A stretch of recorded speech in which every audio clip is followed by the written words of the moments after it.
St. John. This program is brought to you by Ignite TV. Now you're in command. Visit Rogers.com for more details.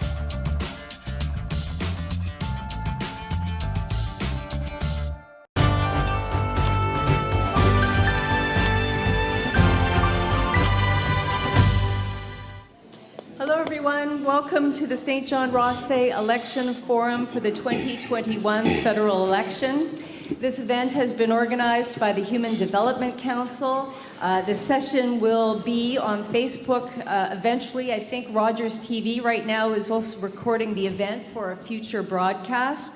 My name is Rachel Cave. I'm a journalist with CBC and I'm moderating today's session here in St. John, which is an area that we think of as St. John, but for generations was an important meeting place for Wolastoqey, Mi'kmaq, and Passamaquoddy nations. In 1726, the British Crown and First Nations, who called this area home for millennia, signed the treaties of peace and friendship, rules that were established for their growing relationship, not the surrendering of land. And so I would like to begin by acknowledging that the land on which we gather is the traditional unceded territory of the Wolastoqey and Mi'kmaq people. Amen. We are pleased to be joined today by all the nominated candidates in the riding, and they are in alphabetical order: Wayne Long with the Liberal Party, Ann McAllister, Green Party candidate, Mel Norton, Conservative Party candidate, Don Paulin, New Democratic Party candidate, and Nicholas Pereira, People's Party candidate. So the rules are this: each candidate will have 2 minutes for an opening statement. We've already drawn numbers to determine the seating order. The questions that will be posed to candidates, each candidate will have 2 minutes to provide an answer. We are watching the time. Chris Gorman, their second seat from the left, will give a 15-second warning, and then at 2 minutes we'll give the time signal. The speaking order will change with each question. The questions have been curated by the staff of the Human Development Council and are based on submissions by nonprofit organizations, neighborhood groups, and individuals that responded to an invitation through social media to send in suggestions. Finally, each candidate will be offered up to 2 minutes for a closing statement. So with that, let us begin with opening statements from the candidates, and we'll begin to my left with Ann McAllister, Green Party candidate. Ms. McAllister. Thank you, Rachel, and thank you also to Randy Hatfield and the St. John Human Development Council for this opportunity to engage with the public and to discuss crucial issues for our society. I'm Ann McAllister, and I have been a resident of St. John-Rothesay since 2003, and I'm very happy to run for the Green Party. The Green Party is taking the position that we are in a climate crisis. This is the challenge of our time. We are also in a social crisis. But the Green Party does not see the two things as separate. The Green Party sees our need for social justice and our need to address the climate as two sides of the same coin. So, for example, post-COVID recovery from the pandemic presents a golden opportunity to make the transition to a socially just and to a society based on renewable energy, efficiency, and technology. We need to end poverty. We need to end the affordable housing crisis and homelessness. We need to complete the social safety network with a guaranteed livable income, accessible, affordable housing and transportation, universal childcare, pharmacare, low-income dental care, eventually going to full dental care, senior care. One of the tragedies of the pandemic has been the fact that our seniors, especially those in long-term facilities, have borne the brunt of the deaths. Post-secondary students. And Ms. McAllister, that's time. That's time. Thank you. And Indigenous people. Next, Wayne Long, Liberal Party candidate. Thank you. Good afternoon to everybody, and thank you to the Human Development Council and Randy for your leadership in bringing us all together. I want to congratulate the other candidates. As we all know, it's not easy to run. It's not easy to put your viewpoints out there, but I do congratulate you. It's what makes our democracy work. In 2014, when I was president of the St. John Sea Dogs, I used to walk the concourse and talk to a lot of people, and I became alarmed at the amount of people that had given up hope, that had no connection to the federal government, that didn't even really know who their member of parliament was. And there was a lot of despair, and I was determined at that point to enter federal politics. And, I sound like a veteran here in 6 years, but in 2015, I was determined to change how politics worked in St. John-Rothesay. I was determined to be an MP that was accessible, that was transparent, that was available to its constituents. We died on the vine under the previous Conservative government in St. John-Rothesay due to lack of infrastructure. We have tripled the amount of infrastructure in this riding. I was actually thinking about that today out delivering signs when there's so much road work and construction work going on. But that is needed infrastructure. It is needed in this riding. Also, I'm a Liberal. I believe in good social transformational programs. As a government, we believe in programs that can change people's lives.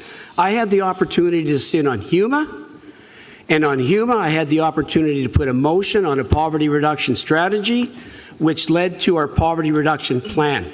The Canada Child Benefit, which the Conservatives and the NDP voted against, a transformational program, national poverty reduction strategy, $10 a day daycare, pharmacare. We will deliver, and sitting at the government table, I have delivered, and I want to continue to deliver for St. John-Rothesay. Thank you. Next candidate, NDP, Don Paulin. Hi, folks. I also want to start by thanking Randy and the hard workers at the Human Development Council for bringing us together here today. I sit on the stage as a New Democrat and running in this election because I believe in what our riding can be, not what it is, but what it can be. And I truly believe that under the leadership of Jagmeet Singh and fellow New Democrats across this country, we can bring that dream to fruition. It is time that we start acting and not talking. I believe that promises made in the past by previous governments, be it Liberal and Conservative, have fallen wayside. It is time that we start seeing things actually being built. We as a community have been ignored. That is a true fact. But it is more than just acknowledging the problems that we have in our communities. It is about building on them, and it is about following through on promises that are made in election time and after election time. It does not matter what you say in an election if you are not willing to work to bring it forward after you have been elected. And that is my main focus, is making sure that transparency, but also honesty, is brought into our political realm. It is time that a new Democratic government, who has created many of the policies, who has put forward many of the policies that you're going to hear about today, pharmacare, dental care, $10 a day childcare, universal basic income, and of course, the biggest crisis in our community that I am hearing about, which is affordable housing. Of course, we cannot forget about the main crisis that our entire planet is currently dealing with, and that is the climate crisis. That is why the policies that I will be bringing forward will tackle not just one, but all of the issues that are plaguing our community. Thank you. Don Paulin, thank you. Next, the People's Party candidate, Nicholas Pereira. Thank you very much, and thank you for the opportunity to be here. Thank you, Randy, for bringing everybody together. Look, you know when you're not the most popular guy in the room. You know when your ideas go against the mainstream. But I think it's important that the People's Party of Canada is heard in this election and presents ideas that are much different than what any party is going to present. We are challenging the hysteria and the fear-based propaganda that is the real plague of our society. We're challenging these issues of divisive politics, racial politics, identity politics that continue to divide us into smaller and smaller sects. We're often painted as the crazy right wing, but you know what? my background over the last 10 years has been studying cultures and philosophies as a personal passion. And I'm telling you that right now, there is not just a political change that's happening, but a cultural shift into a more socialist and, dare I even say, communist mindset, where everything is owned by the state.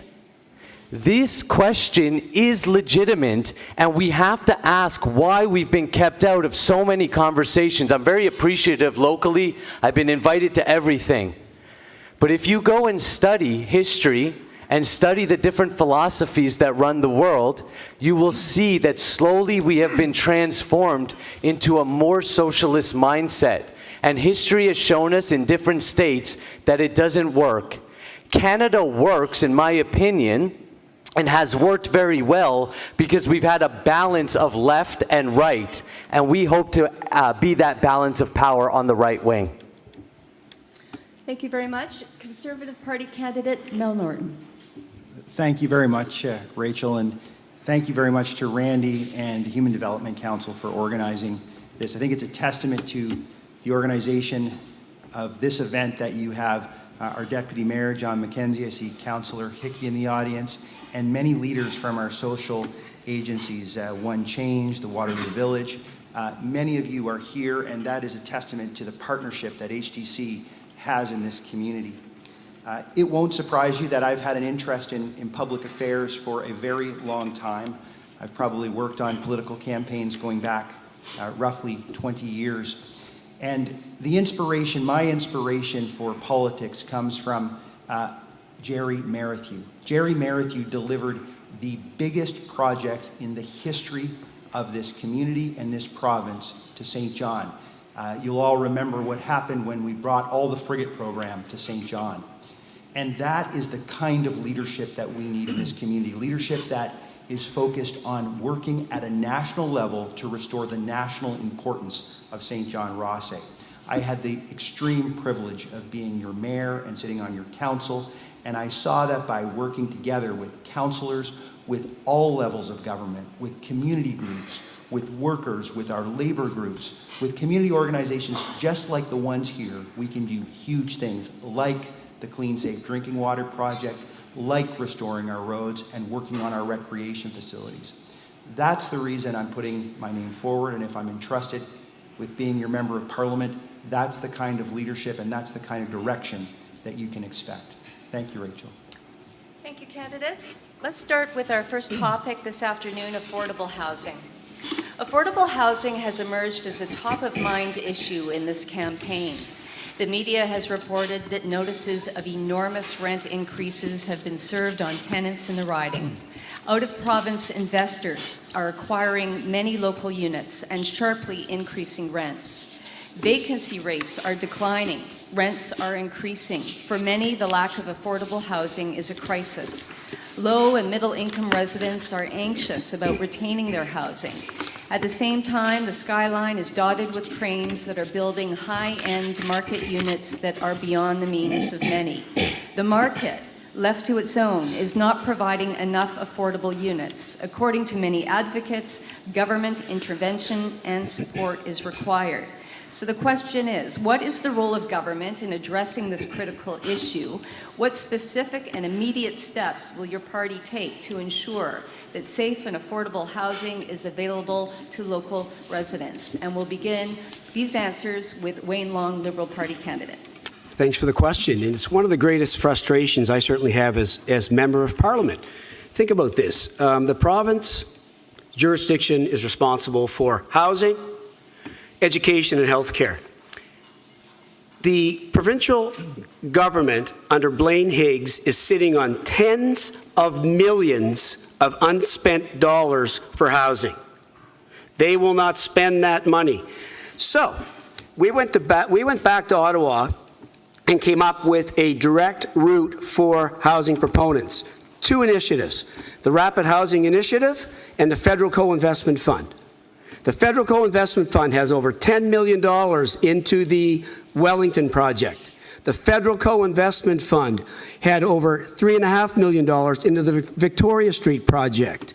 The Rapid Housing Initiative will get us across the finish line with the St. Vincent's Housing Project. That application is into CMHC. That application is all but approved. Okay, let me be clear on that. That application is all but approved. So federally, we need to come up with direct routes for proponents, for municipalities to invest in housing. And that's what we have done. We also came up with the Canada Housing Benefit, a direct transferable benefit.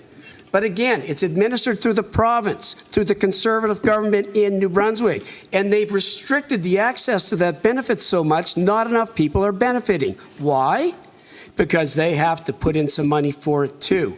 So again, we believe as a Liberal government that we can help solve the housing problem in St. John, but we also need the provincial government to change their ideology. We need Premier Hague to step up and spend the tens of millions of dollars of unspent money for housing in St. John-Rothesay. Thank you. Next, the New Democratic Party candidate, Don Paulin. So I could stand up here and I could tell you that we're going to solve this housing crisis within the first 100 days of government, should we be elected. But like I said in my opening statement, that would be a lie. The fact is, affordable housing is more than just building buildings in our city that people can move into. It is about taking care of people for the long term. It is important that if we are building affordable housing, that we are not then just letting it go wayside for the province to allow to fall into shambles. We have too many people that are living in affordable housing here in this city that are living in slums, that don't have people to take care of their properties, that are worried about the mold in their closets and are worried about the quality of the paint in their houses. It is more than just building houses, and I will tell you that a New Democratic Party government will build 500,000 affordable homes across this country. More than 50% of them will be built within 5 years. But I will also tell you that we will invest in the people who will be building these homes. We will make sure that we open the doors and break down the barriers to individuals who are looking to enter the trades education field, so that we can have the people, we can have the resources, and more so, we can have the supports in place so that nobody has to be going without homes. Nobody has to go without housing, and everybody has a roof over their heads. I go back to my original statement that it is more than just building infrastructure. It is about taking care of infrastructure, and it is about following through. For 6 years, we have had a Liberal government promise affordable housing, and we have 3 buildings that Mr. Long has just spoke about. Conservatives and Liberals have filled our province with members of Parliament, and yet they cannot put enough pressure on our provincial government collectively. I think we need to question where their loyalties lie. Thank you. Next to the People's Party candidate, Nick Pereira. Thank you very much. I used to live in Toronto, and one thing that we saw in the major centers, Vancouver and Toronto, is housing prices skyrocket, just like we're seeing it happen now. What's happening here is trickling over from the major centers now. It's finally reached us, but this isn't something that both provincial or federal governments, they knew this was coming. And one of the major factors for housing in markets being where they're at is our massive immigration policies. Justin Trudeau and all the parties here support mass immigration. They want to increase our immigration to 400,000 new people every single year. And while that sounds nice in ideology, it's not practical or sustainable, and it puts pressure on the Canadians that are already living here. Everybody's alarm bell should be going off when these other parties stand here and promise you things. They don't have the money. We are broke as a nation, and no other party wants to tell you that truth. $325 billion in debt. Where do you think this money's coming from?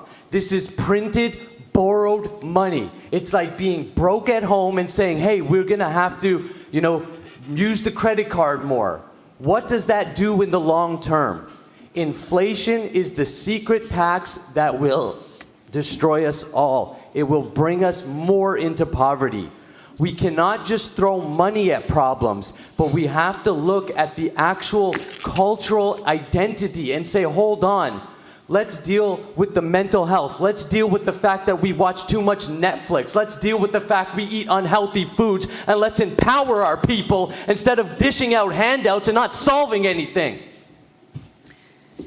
Next, Mel Norton, Conservative Party candidate. Thank you, Rachel. We have to clearly acknowledge that we have a housing crisis, not only in this community, not only in this province, but right across Canada. And simply put, the supply of good, affordable housing has not kept up. And this is a crisis that has come to be under a Liberal government. And it is missed opportunities. It is a miss to not have the St. Vincent's funding. It's not enough to file an application. We have to have the funding. That's a miss. We have Canada's Recovery Plan. That's our platform for this country.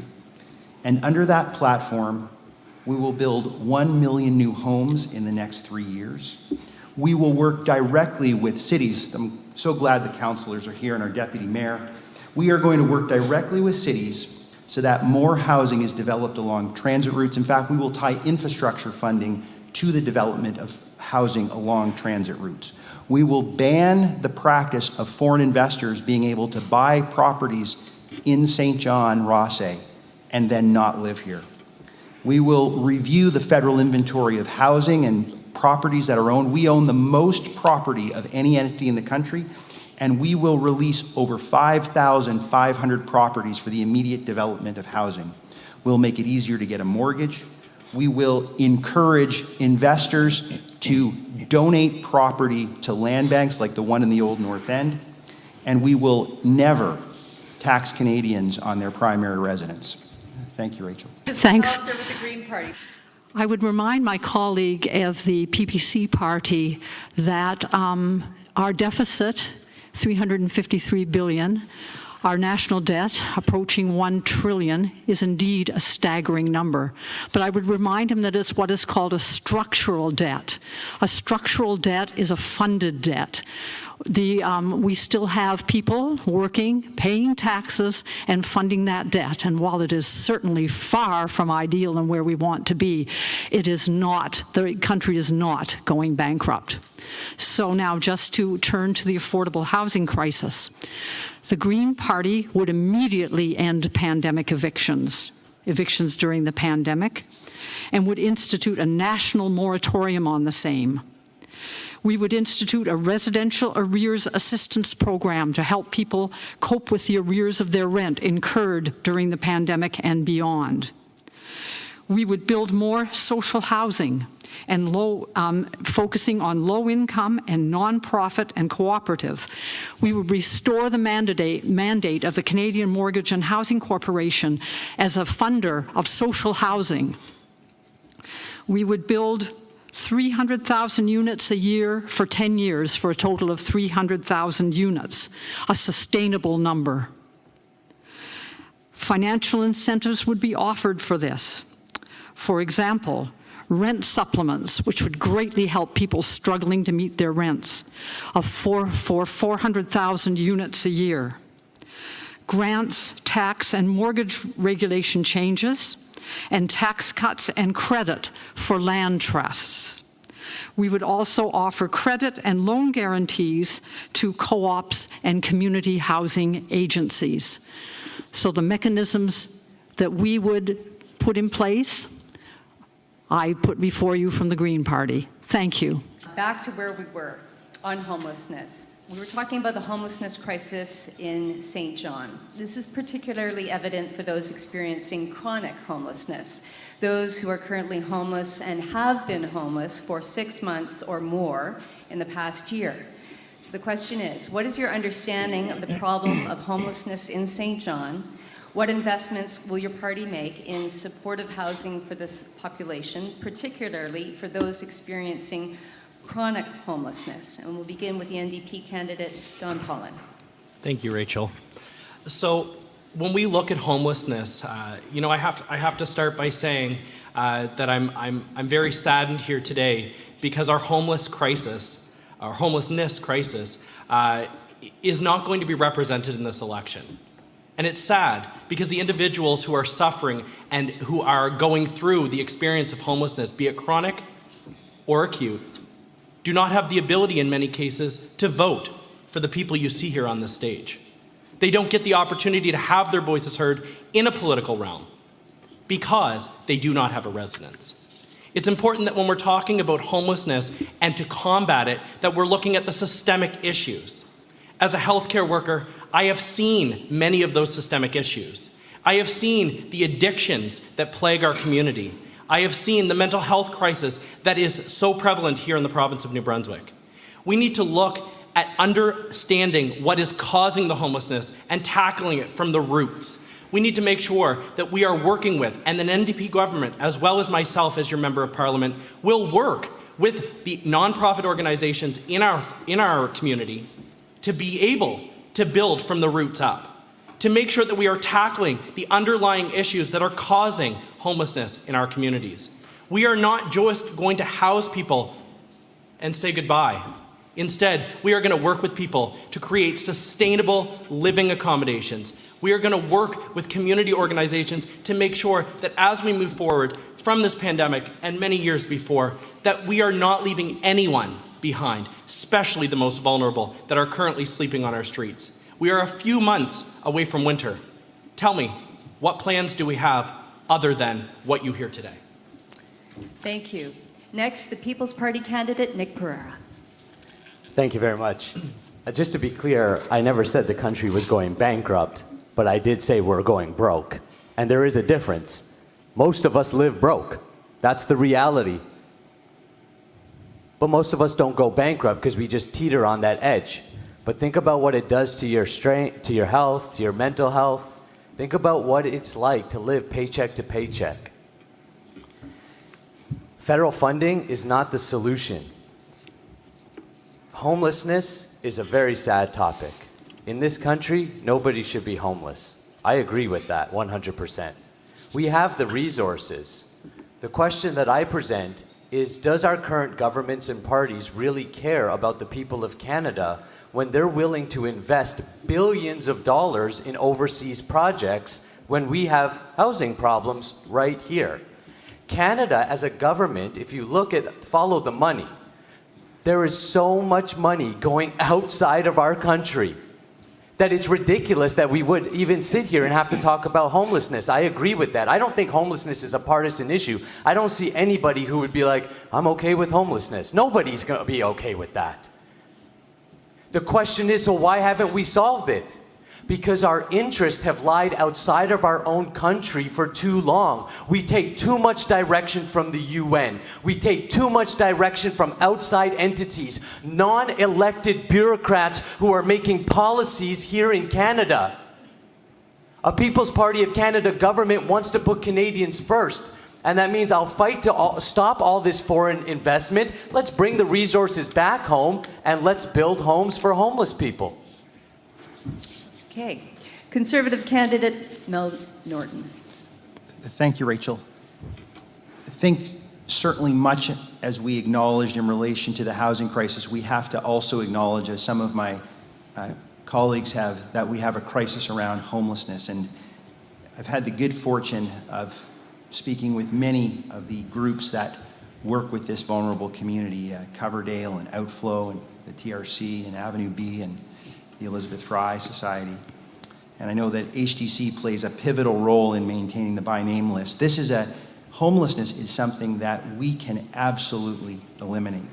And the factors that lead to homelessness, here I am speaking to the experts. You know that the factors that lead to homelessness are as unique as the individuals that are homeless. And the factors include violence and mental health challenges and addictions and poverty and joblessness. And it was an absolute missed opportunity that we did not get the funding for St. Vincent's High School. That should have been secured. The funding application should have been correct. We should have that being developed right now as supported housing. But let me speak about two things. A national mental health action plan to help those with mental health challenges and those facing homelessness. That includes a national suicide prevention hotline millions for nonprofits working in mental health to assist those dealing with things like homelessness, and the largest investment in Canadian history in Indigenous homelessness and mental health. We also want to address the opiate crisis. We know that in our community, and we will create 1,000 additional drug treatment beds, 50 community recovery centers, and $1 billion for Indigenous mental health and drug treatment. Thank you, Rachel. Thank you. Green Party candidate Ann McAllister. Thank you. Homelessness is a tragedy that should not exist in a country like Canada, and we have failed to deal with it over the years. So this is what the Green Party proposes to begin to get a handle on this need for people to live in dignity and to have the means to survive. And that is that we support direct funding to municipalities, but we support direct funding earmarked for specific uses and earmarked for agencies. We have a wonderful agency in St. John, Homes First, and this is an agency that could work with the federal government to provide supportive social housing so that people with mental health and addictions are in housing where they receive counseling and support and help for their mental health and addictions. Also, we would establish, a green government would establish a national mental health strategy. We would increase transfer payments for community-based health care, especially rural, Indigenous, and remote communities.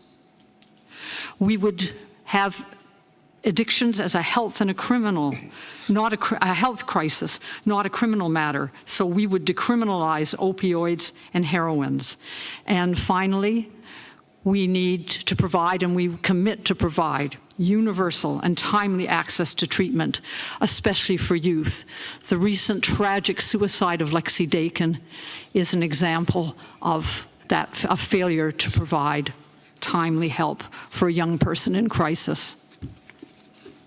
Thank you. And Wayne Long, Liberal Party candidate. Thanks for the question.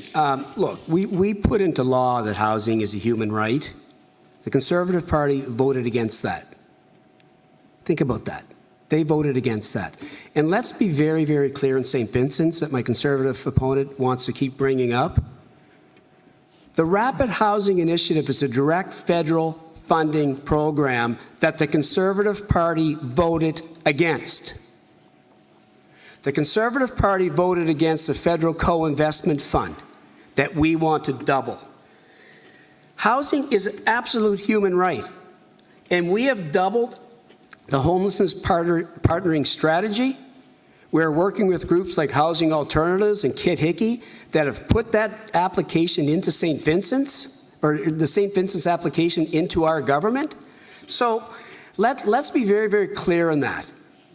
We do have a crisis here with homelessness in St. John and Rothesay. Let's be very clear on that.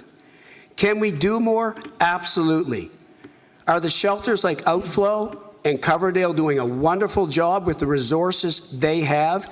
They are. And we are trying from the federal government perspective to get more direct federal dollars to them. Because the question or the answers I always hear from both shelters is we get no support from the provincial government, from the Conservative provincial government. And let's also be very clear that in the 7 years before we came into government in 2015, nonprofits in St. John Rothesay had scarce funding.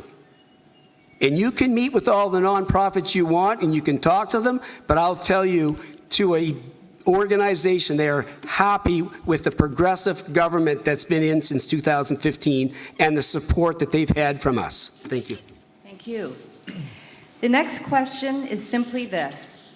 What are you passionate about? And this time we'll start with the People's Party candidate, Nick Pereira. What am I passionate about? Thank you. I'm passionate about people, about spirituality, cultures, I'm passionate about different types of lifestyle. I'm passionate about life itself. I'm very curious about life. Like I said, I spent the last 10 years studying different spiritual cultures, different traditions all around the world, and I love learning about people and philosophies. And so for me, I'm passionate about politics, but more importantly, I'm passionate about human development and people learning to be empowered and responsible.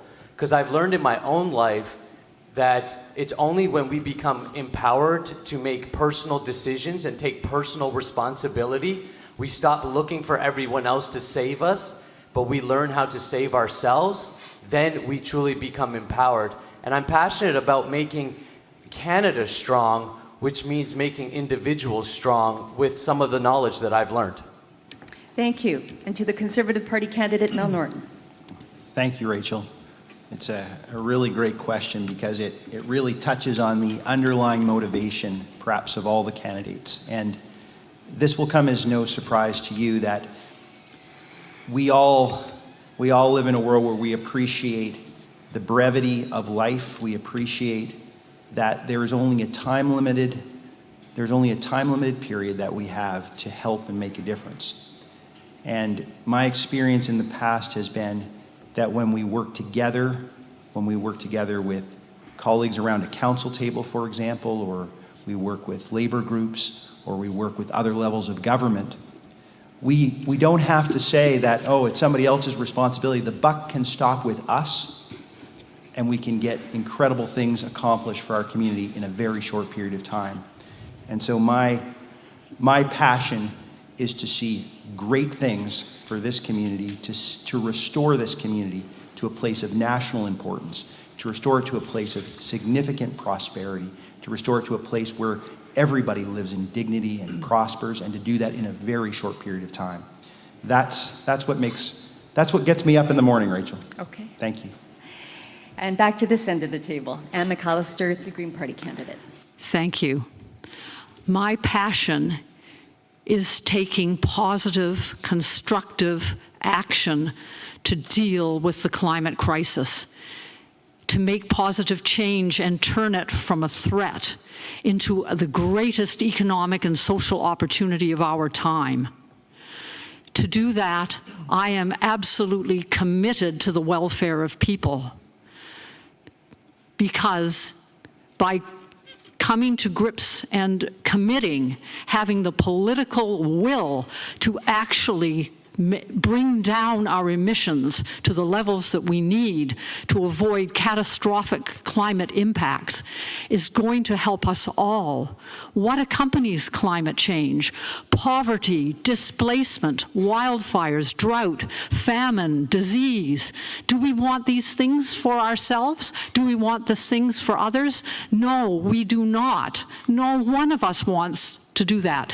But it is the role of the federal government to take the lead, to take strong action, to put in place targets, to see that the polluters pay, that there is a price on pollution, to see that industries that can mitigate, that can help us lower our emissions are encouraged. It is not the role of government to put money into ventures like small modular nuclear reactors, which will not contribute to the climate crisis. On the contrary, they will come far too late, they are too costly, they are dangerous because they leave a deadly legacy of radioactive waste.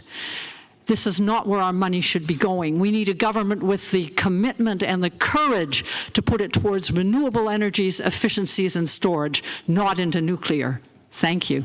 Thank you. Again, the question is, what are you passionate about? Liberal Party candidate Wayne Long. Thank you for the question. I'm passionate about the people in this riding. I'm passionate about representing them. When we came into office in 2015, we were given a stack of file folders this high of people and cases that were not closed, were not looked after.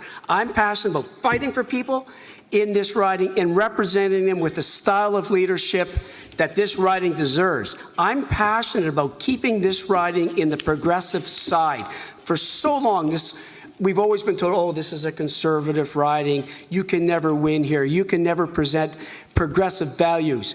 I say no. We drove a flag in the ground 6 years ago, and we want to keep it. I'm passionate about having an MP's office with somebody in the office like Jeanette Arsenault, who works with people every day, who grew up in the South End, who grew up in poverty, who understands what it's like to need support from the federal government. We are there, we are accessible, we are open, we communicate daily through social media and any other channels, and I am absolutely passionate about giving this riding the reputation or the representation that it hasn't had in so long. I'm passionate about giving it strong political leadership in Ottawa. We have tripled the amount of infrastructure investment in St. John-Rothesay. So don't let anybody tell you that we need somebody else at the table to bring dollars to St. John. Look around you. Look at the development. Look at the waterfront. Look at the port. Look at the money that's come into the St. John Airport, the trade school at NBCC, new Coast Guard buildings, a field house, Fort Latour, the courthouse. The list goes on, and we can deliver more because we believe in investing. It's not an expense, it's an investment in St. John-Rothesay, and I want to continue to give it the progressive representation that this riding deserves. Thank you. And to the NDP, Don Paulin. Thank you, Rachel. So, what I'm passionate about? Well, very similarly to my colleagues up here, I'm passionate about my community. But you'll notice something that differs between myself and the other four. I don't need notes. I don't need to have little cheat sheets on my policies. And the reason is I believe in them. I know them inside and out. And the reason I believe in them and the reason I follow the NDP platform is because I have experienced exactly what we are fighting for here today. I don't need to hire people into my office that have experienced poverty. I grew up in poverty. I grew up in the north end of this city. I grew up not knowing whether I was going to have Kraft dinner for supper or whether I was not going to have supper at all. I grew up in a single-parent family in low-income housing. I grew up in this city as a member of this community. I come from no financial privilege. I come with a passion to help people. I come with a passion to make sure that people in the next generation and in our current community don't have to go through what I went through every day of my childhood. I come from a background where all I want to do is see a future for myself, my children, and everybody in this room. That's what I'm passionate about. I'm passionate about making sure that the faults of our liberal and conservative governments in the past do not go any further than today. And I will tell you, going forward, you will hear about my plans, you will hear about my platform, and you will hear about the new democratic way. And I can promise you this. We don't need another election to see me fight for it. Thank you. Thank you, candidates. I'm not sure if I can answer a question. We may be able to take questions from the floor a little later. The next question we have already in hand is regarding COVID-19, which of course is not over. This question is, what is your party's plan to take Canada to the finish line with this pandemic? What is your position on vaccine passports and mandatory workforce vaccinations? We'll begin with the Conservative candidate, Mel Norton. Rachel, you've packed a lot into a 2-minute answer. That's true. So I'll try to speak quickly and concisely. First of all, our party's platform, it's called Canada's Recovery Plan, is built around dealing with the COVID-19 pandemic. It deals, first of all, with jobs and a commitment to recover the 1 million jobs lost during the COVID-19 pandemic. It intends to introduce the toughest anti-corruption laws in Ottawa to deal with the accountability issue. We've all seen the mess in Ottawa. We've seen the Liberal scandals, the cover-ups, and we're going to increase transparency in Ottawa and actually hold government to account. We're going to put in place a national mental health plan, and I've already touched on that, and it's going to include huge boosts to provincial governments to ensure that we have proper mental health care in this country. We are going to build a strategic stockpile of PPE and create domestic vaccine manufacturing, something that The Liberals decided that was not necessary years ago.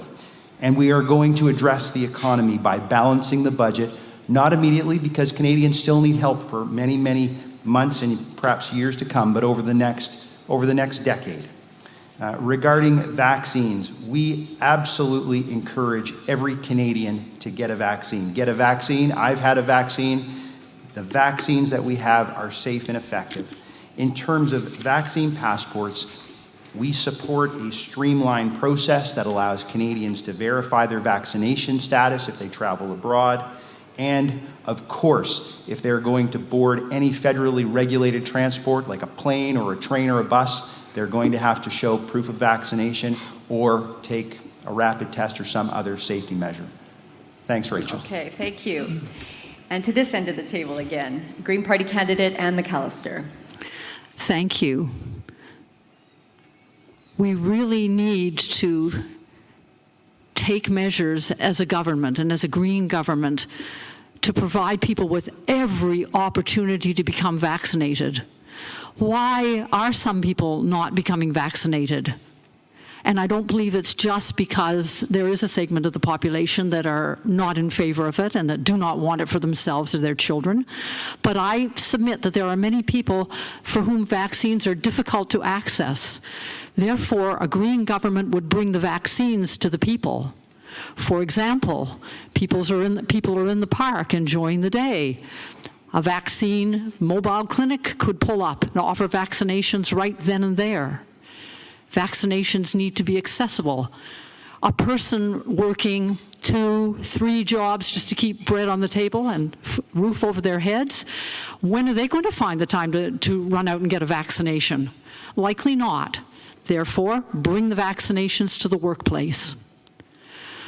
We support the rights of businesses to make their own rules. For example, if a business is not comfortable admitting vaccinated people, like a restaurant, unvaccinated people, like a restaurant, is not comfortable admitting unvaccinated customers, they should have the right to do that.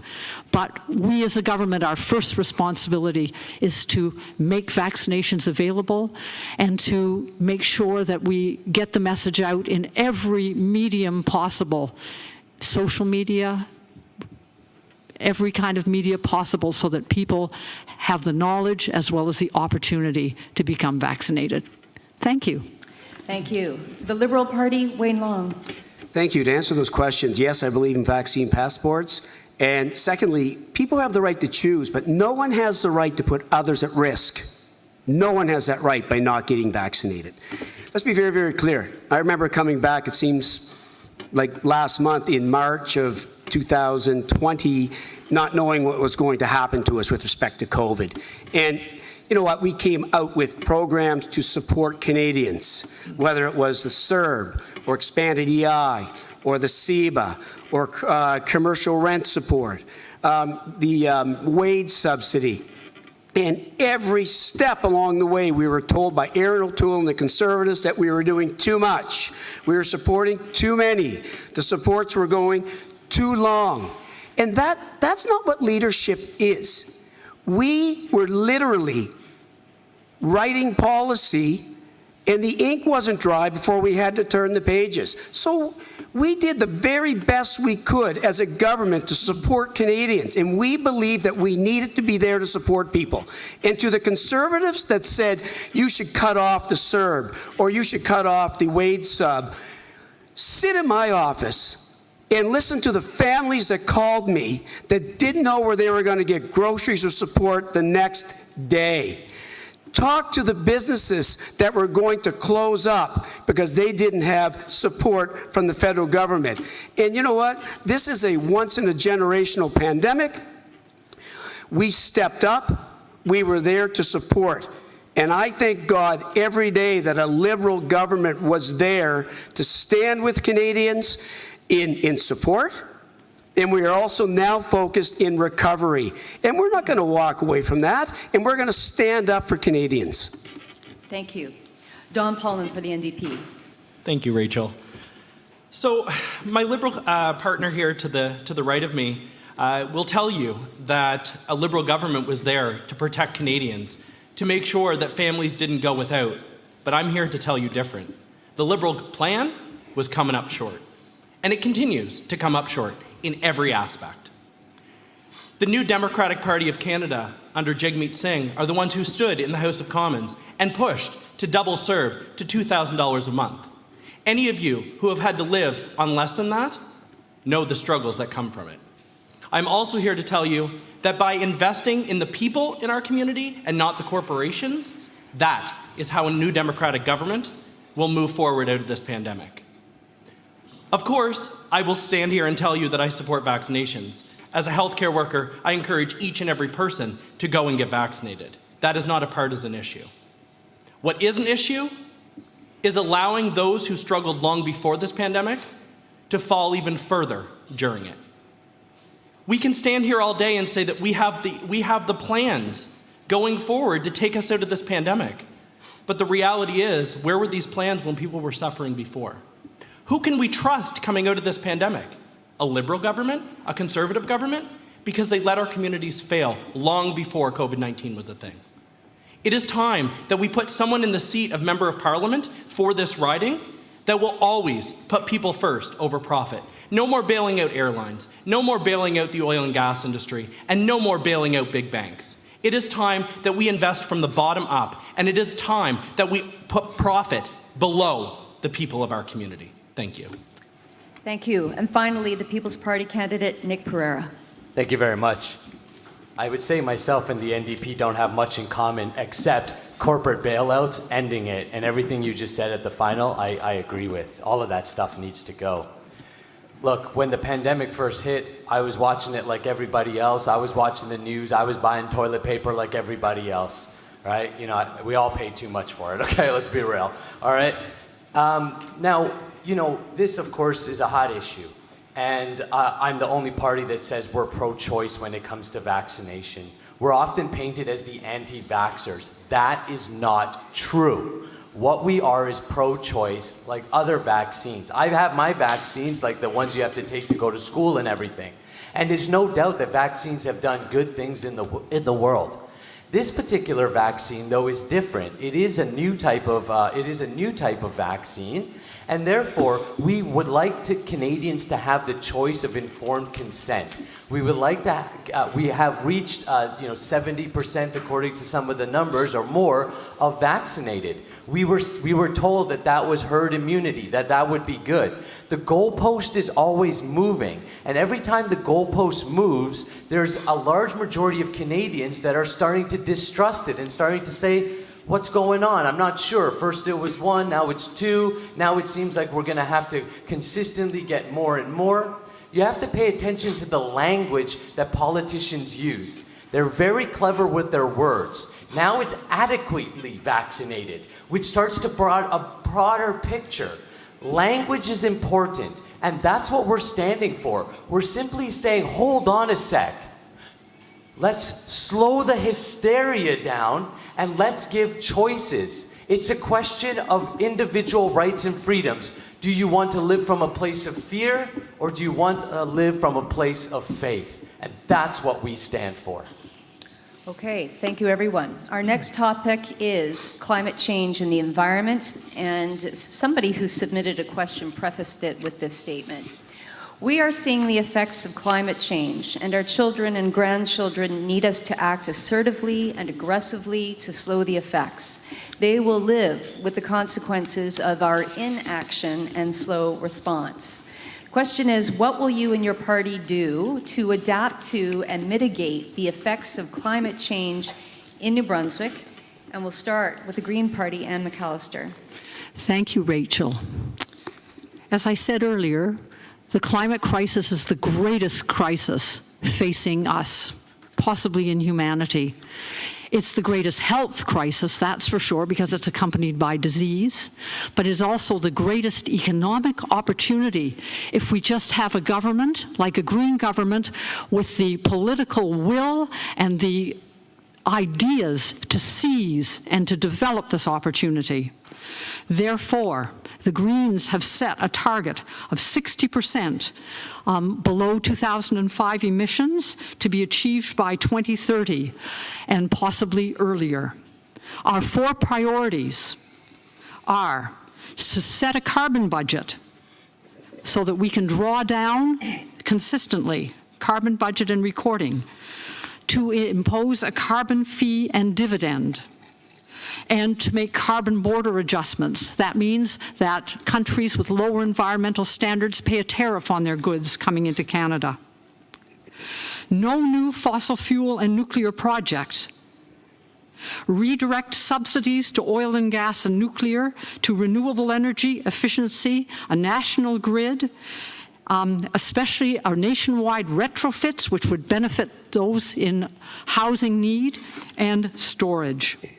Mandate owners and waste producers to phase out existing fossil fuel and nuclear operations and pay for safely shutting them down, cleaning up their toxic waste and remediating sites to their former state or as close as possible.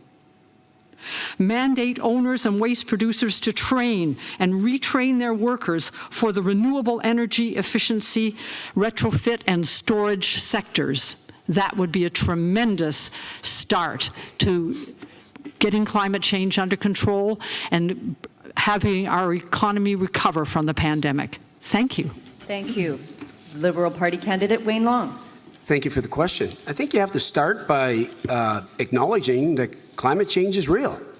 And I think all of us in this room and many people across Canada were shocked that at the Conservative Convention, they couldn't even pass a resolution that said climate change was real. Think about that. Is that a party that's fit to govern this country? I say no. And as a Liberal, I'm proud.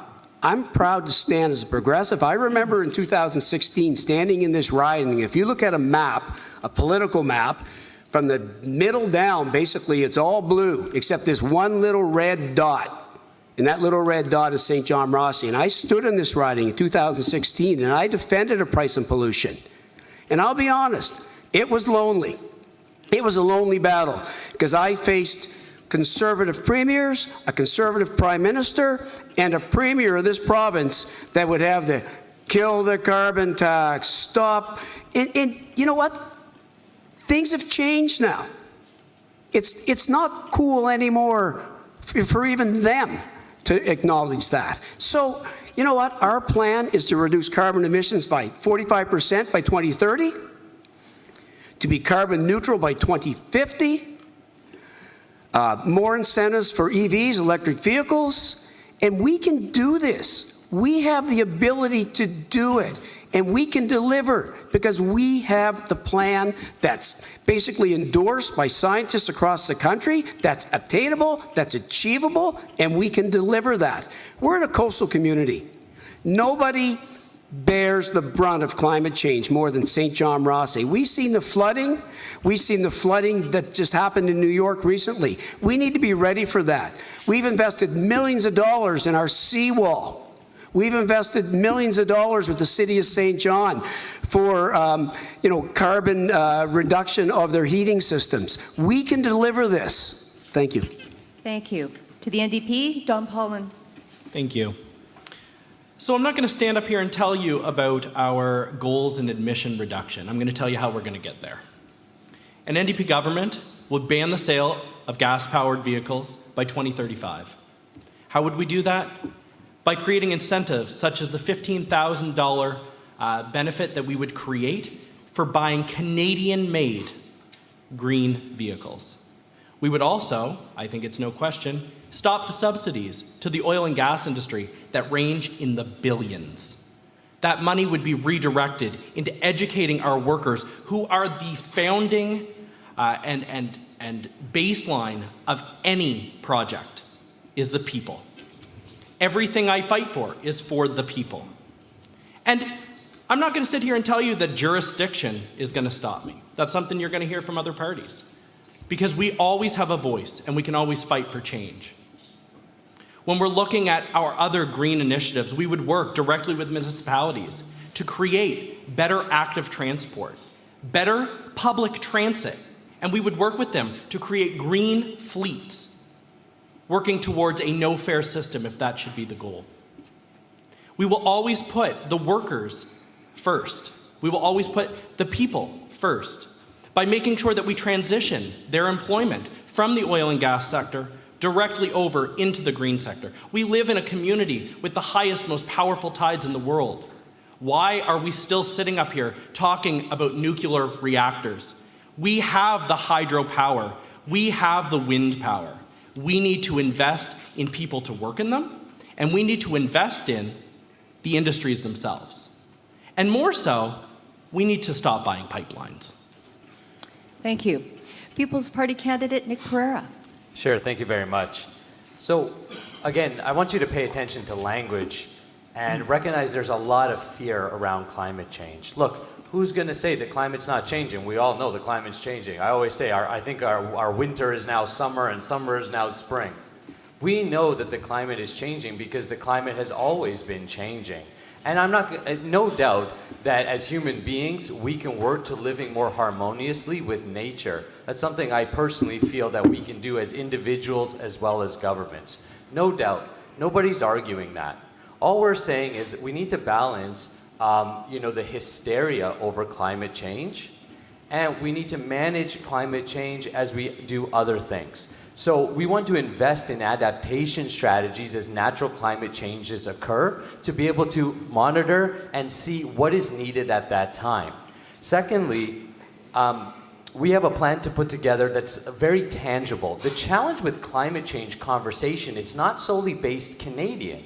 It is a geopolitical conversation. It's a conversation that includes the entire world. So it's one thing to say, we're going to do this and we're going to do that, but it's actually something that we have to look at a global level because what they do in China does affect us here in our climate. So we want to bring down to something more actionable that will influence Canadians right away. Let's make sure our water is clean, let's make sure our air is clean, and let's make sure our soil is clean. And let's invest in those projects as tangible, doable projects to help with our climate. Thank you. And the Conservative Party candidate, Mel Norton. Thank you, Rachel. We all know that climate change is real. We face a climate crisis, not just in New Brunswick, but across this country and across the globe. I note with interest that in 2019, under a Liberal government, Canada's GHG emissions increased. In 2020, Justin Trudeau failed to meet his reduction targets. And it was Liberals that blocked a bill that would have banned the export of plastic waste to other countries. We have a detailed, serious plan to address climate change. It is real. We created it, and we have to address it. Our plan will get real results, but not at the expense of our economy and not on the backs of hardworking Canadians. Our plan will meet all of our international obligations. It will meet or exceed the Paris 2030 Accord obligations. It's been vetted by credible third parties and who have confirmed that the steps that we will take will meet or exceed those targets, including a zero emissions vehicle mandate based on British Columbia, more than $5 billion invested into carbon capture, and a carbon border tariff to address importation of goods from carbon-intensive countries that are polluting without paying the price. Those are just some of the steps. I'd invite you to read this detailed and serious plan, all of which is in our platform and all of which is intended to secure the future of our country. Thank you, everyone. September 30th will be observed as a national statutory holiday to commemorate the horrific legacy of residential schools in Canada.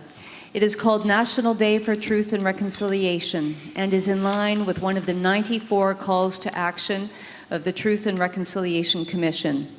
It is a paid day off for those who work in federally regulated jobs, about 910,000 employees. Some provinces, including New Brunswick, will not designate the day a statutory holiday.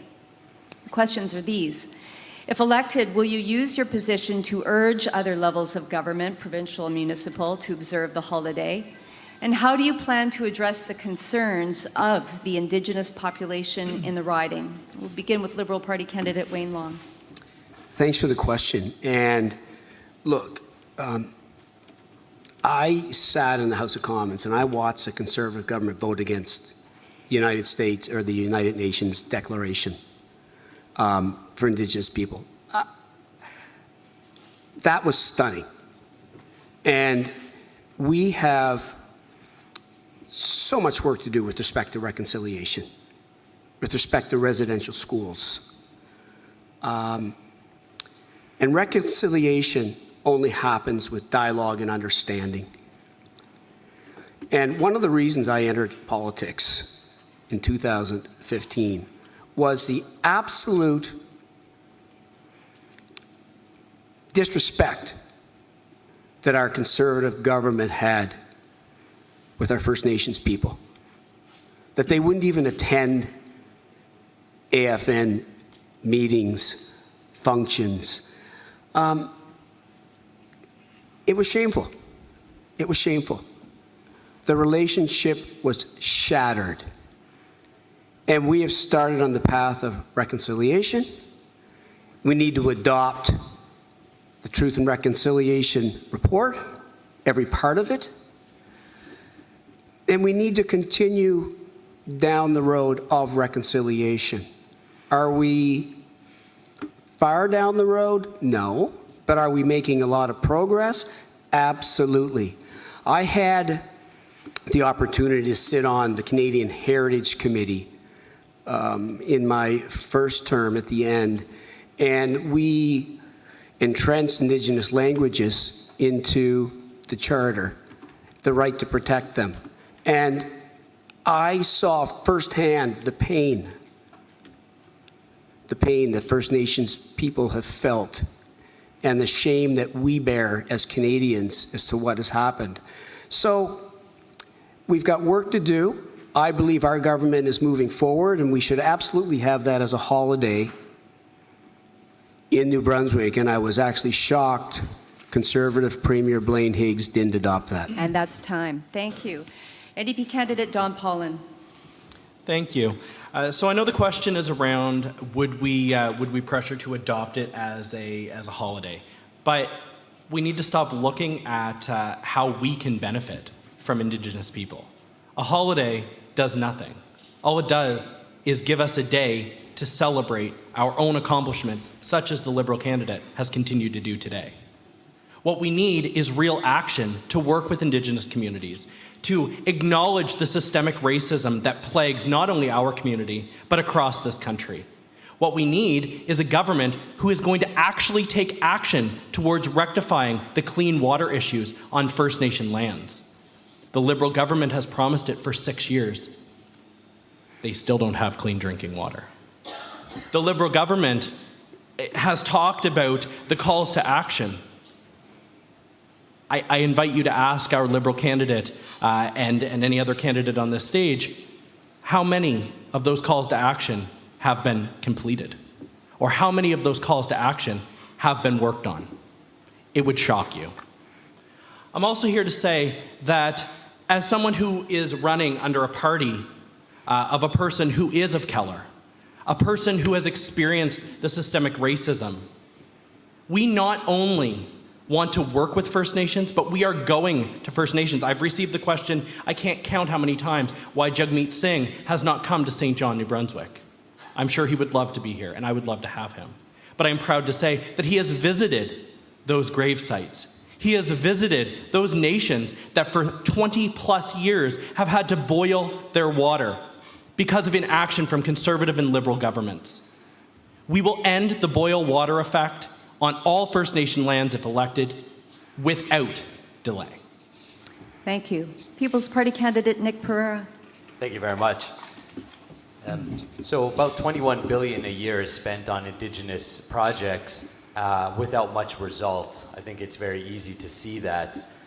One of the things that we want to do politics different, and what that means is being very truthful, but also, again, cooling down rhetoric of shame and guilt and fear. That is really taxing on the Canadian people. Every country around the world has its dirty past, and we have to look at our dirty past and come into reconciliation with that. So what we want to do is we want a fresh party is what we believe would be the best thing for our relationship with Indigenous communities, because we're coming with fresh faces, fresh ideas, we're coming with respect and not a long-term history. Like, it's just clear by the protests and everything that's going on that the Indigenous people are not happy with the Liberal government. So that's a lot of rhetoric.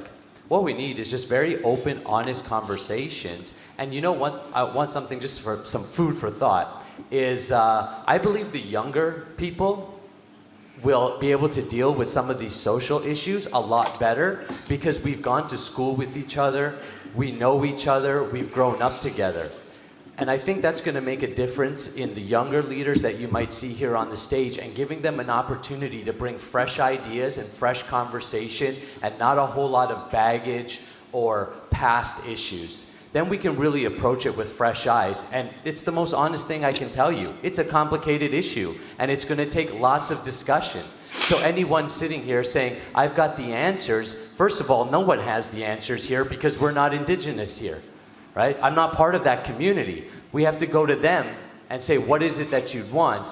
And then bring accountability when federal funding does go there, because I've talked to Indigenous communities who have complained to me that federal funding comes, but it doesn't trickle down.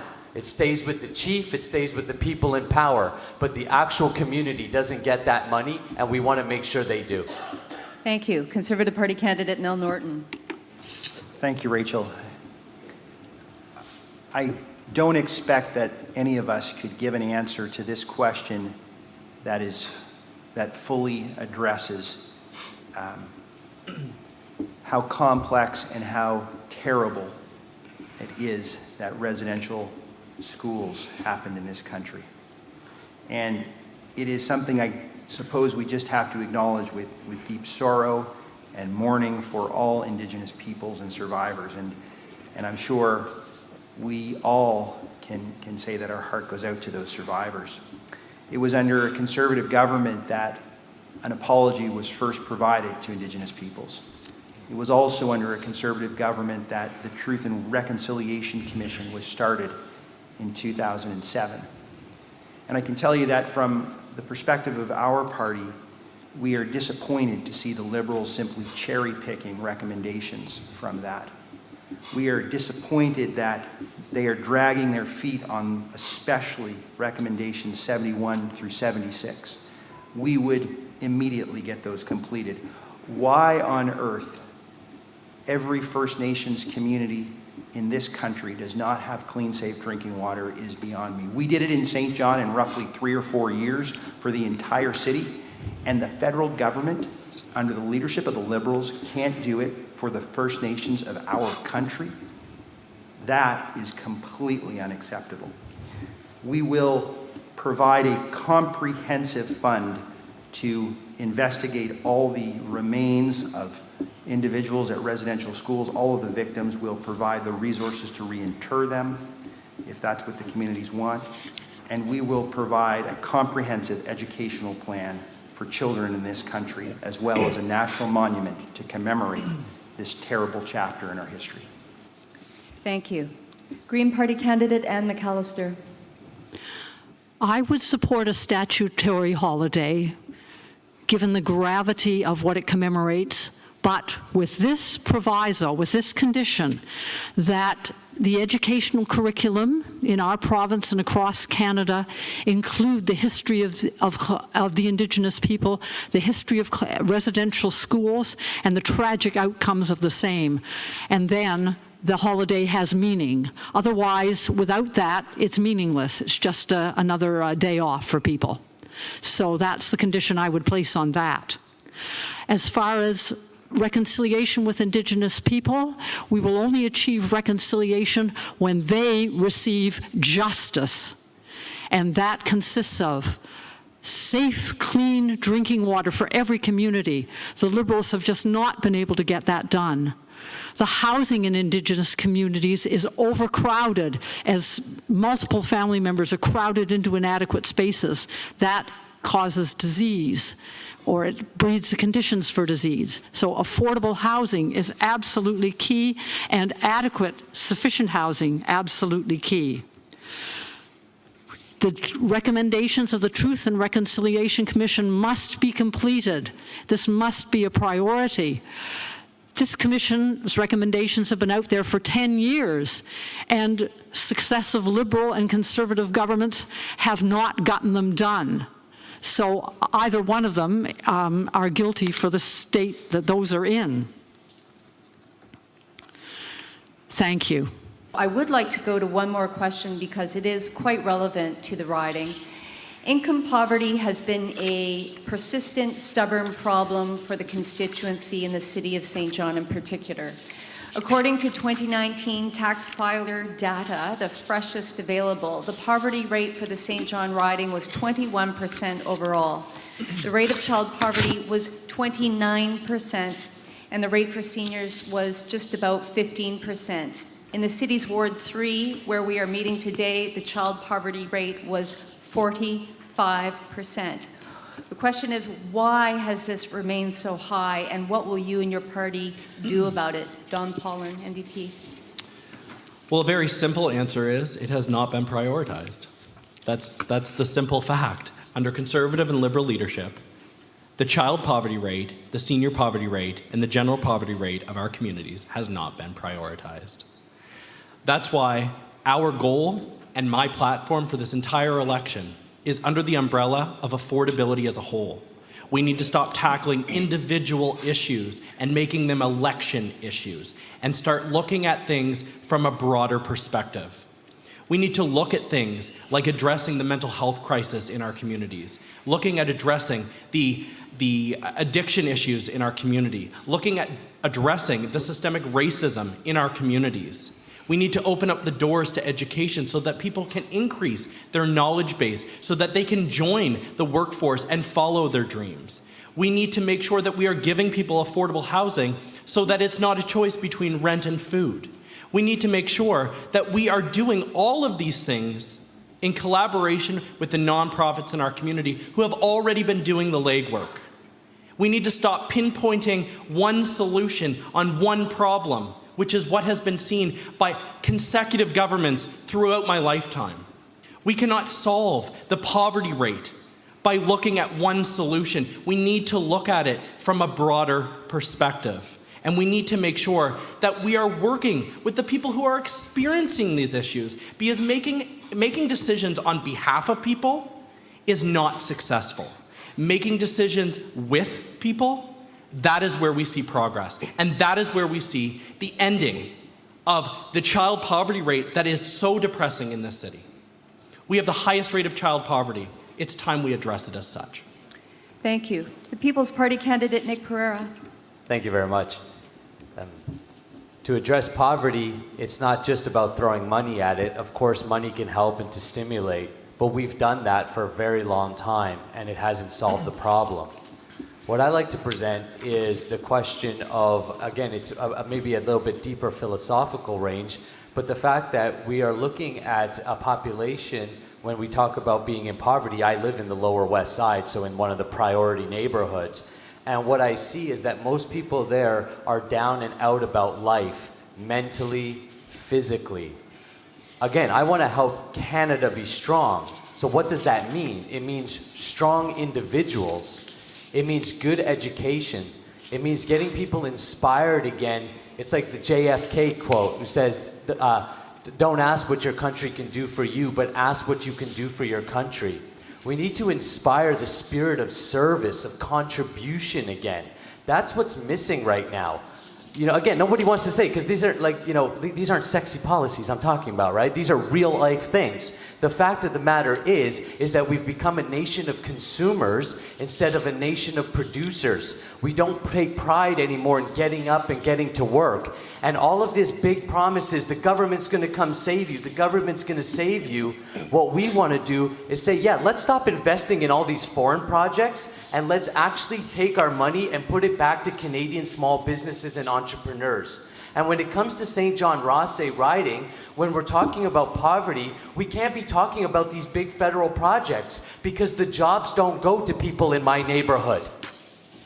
they're not qualified. Let's be real. So what we need is more down-to-earth jobs, small businesses where our people can actually get hired, feel a sense of pride again, and then we can lift them up from there. Thank you. Conservative Party candidate Mel Norton. Thank you, Rachel. It probably goes without saying that part of the solution is working with the men and women that are in this room today, working with the partners in this room, the HDC and others, to make sure that any government is putting in place the right policies to address poverty. And I can say from my own experience, I've lived for more than 20 years at the corner of either Princess and Wentworth or Princess and Sydney. And poverty in this community has many faces. It involves seniors, the working poor, those on fixed income, the disabled, children. And we need many, many supports. I'll touch on a few of the things that we intend to do. If we're entrusted with governing this great country, we intend to address childcare by having a 75% tax credit up to $6,000 paid on a monthly basis, just like a GST rebate, so that working parents can afford childcare. We intend to have a Canada Seniors Care benefit so that those looking after a senior get $200 per month. We intend to give working Canadians a $1 an hour raise by doubling the Canada Workers Benefit up to $5,000. We intend to double the disability supplement up to $1,500. We intend to have a super EI program to address recession so that you would get 75% of your income, not just 55%, and to also increase EI sick benefits from 15 to 52 weeks in the case of severe illness. And then on top of that, to address issues around high price for food, cell phone bills, and internet fees. Those are just some of the things we intend to do to help with the poverty situation in this community and of course, to continue to work with those in this room. Thank you. Green Party candidate Ann McAllister. Thank you, Rachel. In order to lift children out of poverty, their families have to be able to be lifted out of poverty. That is why the Green Party is proposing a guaranteed livable income for every person. This income would be administered by the Canada Revenue Agency, and for people who are high earners, it would be taxed back from them. This guaranteed livable income would prevent people from falling into destitution and despair. And we cannot say, you should pull yourself up by your bootstraps, when we live in a society where even if a person with the best will in the world wants a job, not everybody is going to be able to get one. That is something that has to be changed as well. A national child poverty strategy should be developed based on the best practices of the European Union countries that have had the best success in reducing child poverty. Obviously, affordable housing and ending homelessness is key to that, to meet the social determinants of health. By meeting the social determinants of health of a guaranteed livable income, affordable accessible housing, affordable accessible transportation, and providing for that free transit passes to people who are on income assistance. Then, once those social determinants of poverty begin to be addressed, then people can begin to fulfill their potential. Part of COVID recovery is early learning and childcare, and we in the Green Party would immediately present a $1,500 tax credit to employers who provide childcare on site. Thank you. Thank you. Liberal Party candidate Wayne Long. Thank you for the question. Canada Child Benefit was a transformational program that changed how government paid out families, and it was given to those who needed it the most. I was shocked in the House of Commons to look at the NDP and the Conservative government that voted against the Canada Child benefit. The Canada Child benefit has lifted thousands of children out of poverty in St. John-Rothesay. My government believes in implementing transformational national programs like the $10 a day daycare, childcare. It will help thousands of families in St. John-Rothesay with $10 a day daycare. Aaron O'Toole has said he would scrap the program. The Conservatives, again with their ideology, will offer a boutique tax credit, which doesn't help everybody. It helps those on the upper end. We will not do that. A $10 a day daycare national strategy, national program will help families so much, save families thousands of dollars, allow caregivers to go back to work. We have enhanced the Canada Workers Benefit. We have already enhanced EI. We will continue to implement programs, the housing benefit. I have delivered 2 youth employment strategy programs to St. John-Rothesay through the Human Development Council and One Change that are helping hundreds of people get that second chance. And it's millions of dollars invested into this riding, into the youth in our riding. Can we do a lot more? Absolutely. And I can do that at the table. Thank you. Thank you. Let us end this forum with some closing remarks. Each candidate has 2 minutes to make a closing statement. For this, we'll begin with the People's Party candidate, Nick Pereira. Thank you very much. To me, this election is unlike other elections. While we talked about a lot of different policies, this really comes down to, from my perspective, how do you think Canada will look in the next few months, few years, if we continue to allow government to get bigger and bigger and bigger? Every party up here promised you more federal funding. Notice I was the only party who didn't. The only way that we're going to provide you federal funding is if we take it from somewhere else. We cannot keep printing money out of thin air and pandering for votes and telling you lies. It's not the truth. The truth is the more we continue to print money, all of these issues we've talked about are going to get worse and worse because your buying power, Canadian small businesses, they're all going to hurt. Canadian small businesses hire more than any other sector, and yet they have totally been neglected in this conversation, and I'm the only one standing up for Canada first. All of these policies are coming from the UN Sustainable Agenda. That means we have unelected officials. So the question is this: do you want Canadians to represent Canada still? Then you have the option, and it's the People's Party of Canada. Do you want the same old, same old? You got many options here. If you want something different, if you want something fresh, if you want someone who's going to challenge the status quo, because we grow through challenge. Positive challenge is where we grow. If that's what you want, you're going to send me to Ottawa to represent us. If you want the same old, pick your choice. Okay. Conservative Party candidate Mel Norton. Thank you, Rachel. Being your member of Parliament is a serious business, and it is a business that requires a serious plan and a detailed plan.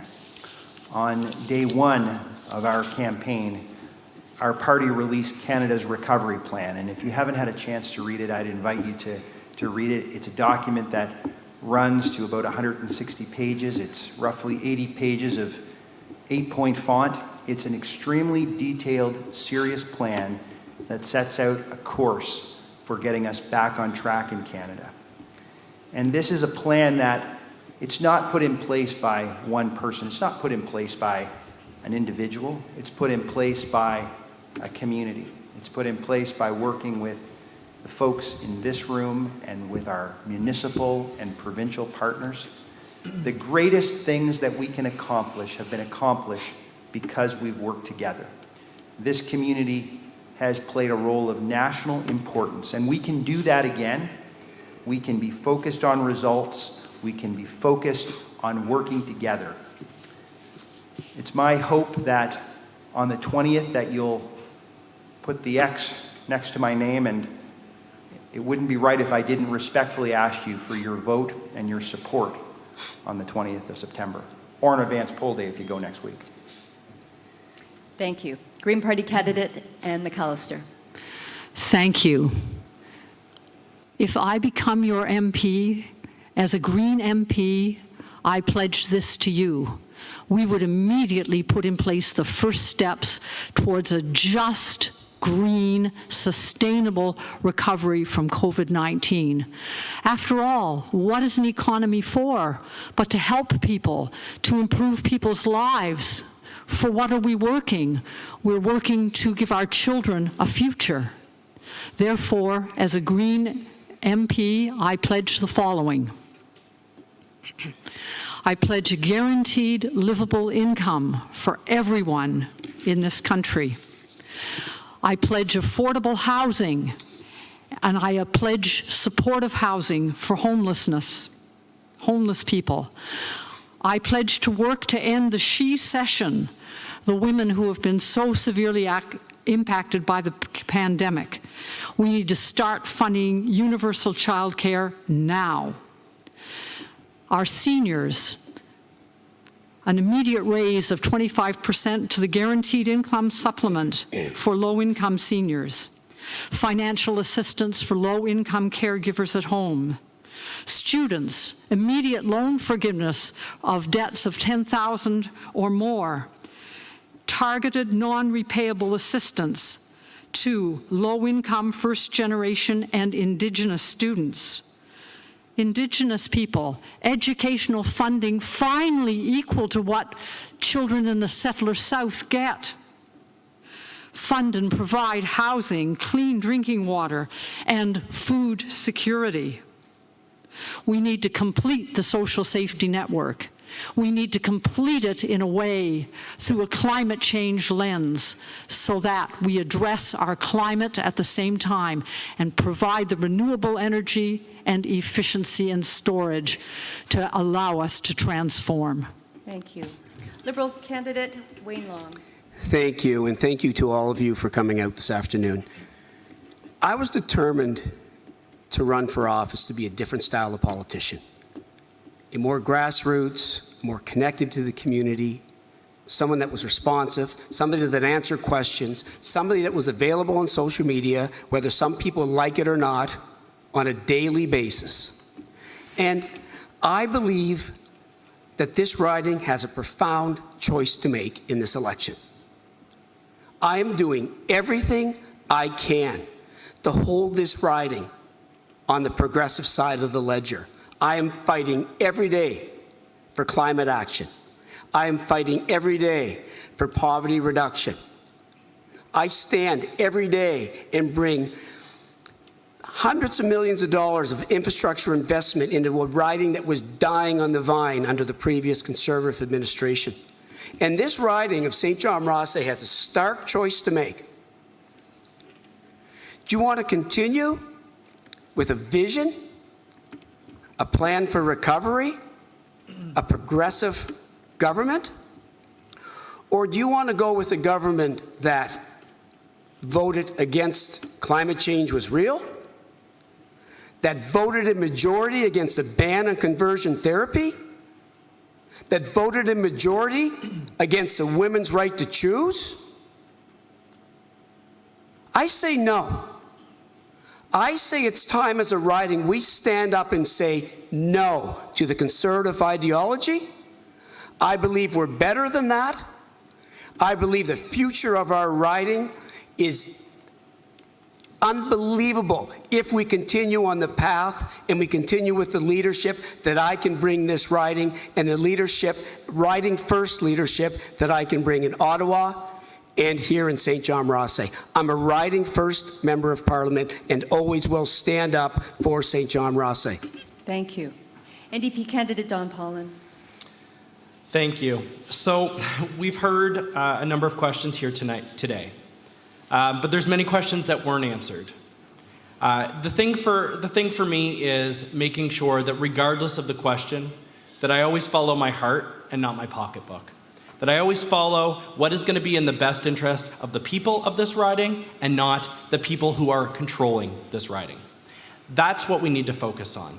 That's why some of the things that weren't talked about today is the NDP's plan for a universal basic income, debt removal for student debt, things like that.